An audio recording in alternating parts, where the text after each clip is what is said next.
everyone. Look for us out and about. God bless you. Thank you so much.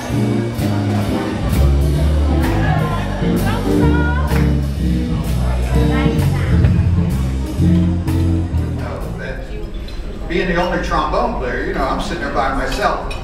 Every now and then, somebody would walk into the rehearsal, and it would be Sam Hurt, who played trombone with Dizzy Gillespie's band. He was in town. Sam would sit beside me and do this amazing stuff on the trombone. And I'd say, whoa! You know? Or it'd be Jerry Elliott, who played trombone with Lester Young when he was 19 years of age. And he'd sit beside me and do stuff. And it's just, you just don't understand what an impact that has if you're open to it. So the advice I gave to Howie and his group when they came along was that your job is to be a sponge and to make sure you're soaking up what's around you and let people drop pearls in your pocket. And then when he got to the point where I couldn't give him any more, I sent him to Dr. Johnson. I sent him to Roger Humphreys. I sent him to Jimmy Potter. I said, these are the guys who can drop a pearl in your pocket every time you rub shoulders with him. And he kept soaking it up. Now I go to hear how he plays, I go to get music lessons. Because he's amazing. He's one of the great. I grew up here. I went to Shelby High School.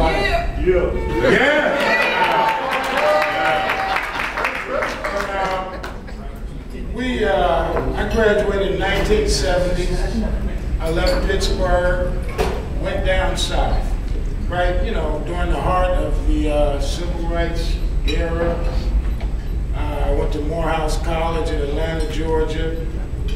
Really didn't have a clue what I wanted to do. Basically, a friend of mine's brother came back. He had gone to school down there, and he used to come back and tell us all these great stories about Atlanta. He said, man, it's like, it's 7 to 1 down there, 7 women to 1 man. I said, hey, we going to Morehouse. When I got down there, somebody was running around with 14 women. When I got there.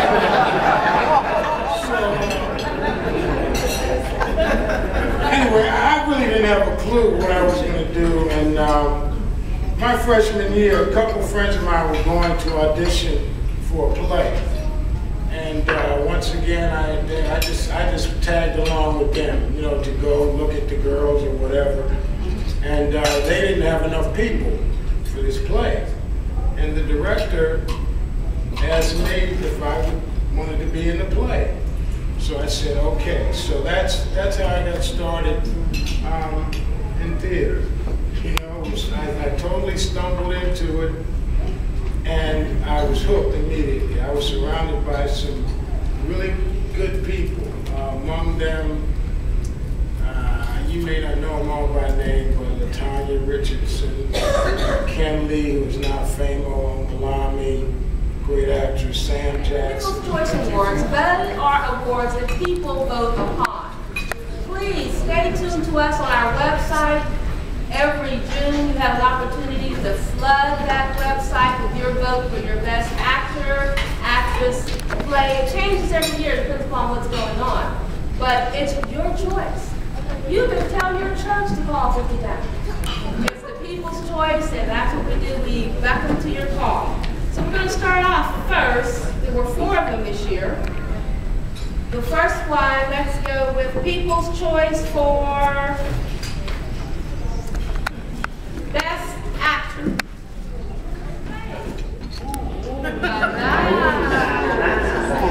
Now, the 2009 AACTA People's Choice Award for Best Play goes to 7 Guitars. Goes to Rita. Thank you guys. Thank you so much. 2009 winner for the Best One-Person Show, No Child.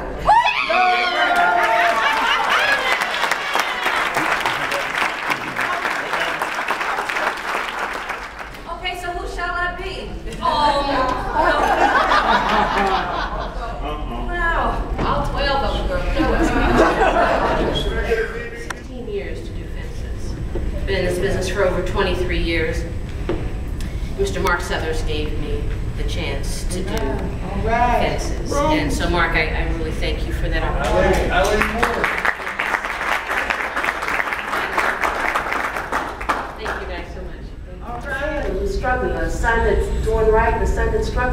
trying to do wrong, and what the mother's doing about it, what happens. And she selected some children who had never acted a day in their lives to do this play.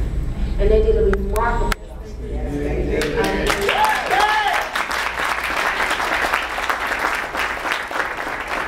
are here today, and we want to celebrate them, and we want to honor them, and we want them to know that theater is a way to live your life, young men. There are a lot of things behind stage you can do. Somebody got to turn the lights on, or you can't see them. Somebody has to hit the right sound cue.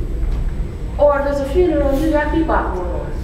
You know, there are so many things that make the theater work that are wonderfully paying jobs. Carpentry. A stage manager gets paid more than some of the actors and actresses. So if you don't know, you don't know. We're here to help you. We're here to tell you that most importantly, we're here to celebrate you. The nominees are I, Nepoti.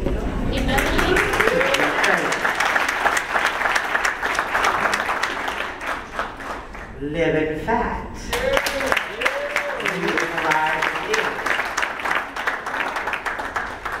Seven Guitars.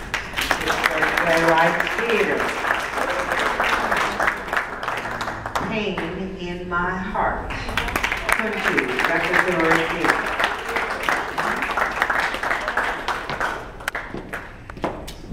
Josh Reeves. Hope you got another story, man. The best play goes to Seven Guitars. I don't know if it looks like it, but I'll make this real quick.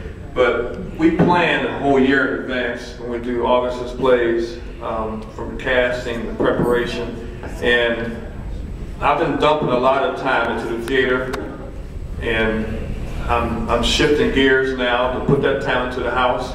So since I've been off work, I've been putting a new bathroom in, and it's a big job. It's a big job. We stripped the whole place all the way down, put a new stack in the wall, and you got to chisel out the old lead they used to put in around the pipes. And I dropped the chisel about this long down the drain, down like two stories down. So I came up with this genius idea that, you know, before we put the toilet in today, the toilet was supposed to go in a day. I said, I'm gonna get a magnet. We're gonna get it and pull it back up out of there. And it's like, why didn't I think of that sooner? So Nisi went over to TNT Hardware on the south side to get the magnet. And I said, well, we'll go by the theater and get some rope. And she's like, let's use some fishing line. I said, okay, yeah. So I got some fishing line, 8-pound test. I figured I could pull a bass out, I could pull this thing out. I called the guy at TNT and said, I need a magnet. He got a reef holder, you know, that you hold a reef on. It says, good for 6 pounds. Went and got it, got the fishing line. It was a family event. We all stood around the hole. And I got some duct tape. I taped the string to the magnet, and I was like I was ice fishing in the crib. And I told Nisi, I said, it's probably down the bottom. I'm just gonna let it go down there, and when we fill it, it's like a fishing. So pull it up. I was so happy, and I threw the magnet down the hole, and it went. Stuck to this side of the pipe. I couldn't get it out, the line broke. And I say all this to say is that you can make all the plans in the world. And we looked at each other, we were like, well, at least we got the Onyx Awards to go to tonight. I always say, you can make all the plans you want. You can have, you know, think of Ishtar. You can get the best people involved. And it could take one thing to sink the ship. And I really appreciate everybody's involvement that came together to make it happen. I appreciate Cheryl, our resident caution designer, coming on board. She didn't take the job initially because she had some other stuff in the fire. And then she said she could do it. I already made a commitment.